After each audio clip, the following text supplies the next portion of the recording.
He was, I am told, quite fearless.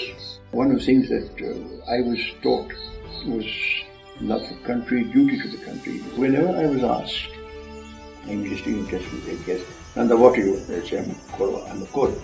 No, they're not. You are an Indian first.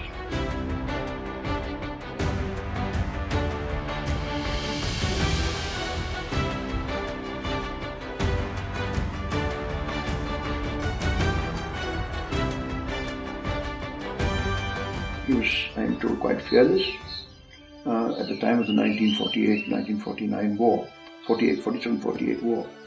He would drive around in an open jeep.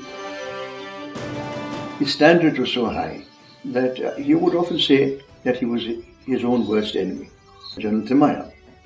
I think he pulled out a cigarette when father was driving in the jeep, and father said, no smoking in the jeep, and certainly not in uniform in public use. So he pulled up, allowed General Timaya to get off the car, smoke a cigarette, and then he carried on.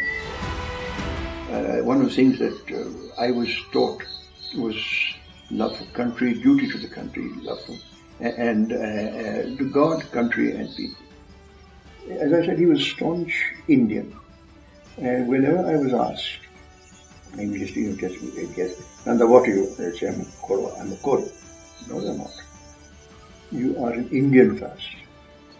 And he insisted that that must apply to Indians across the board. When he retired from the army in 1953, it's traditional, customary that the outgoing officer, irrespective of whatever his rank is given a farewell gift.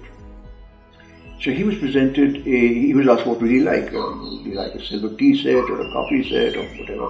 He said, no, I would like a statuette of an Indian Jawan, because it's Jawan who made me what I am today.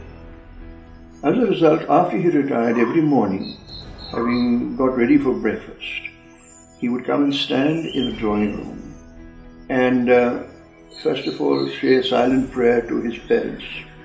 He had portraits on either side of the statue, and then he would salute the Jawan and say, thank you for making me who I am.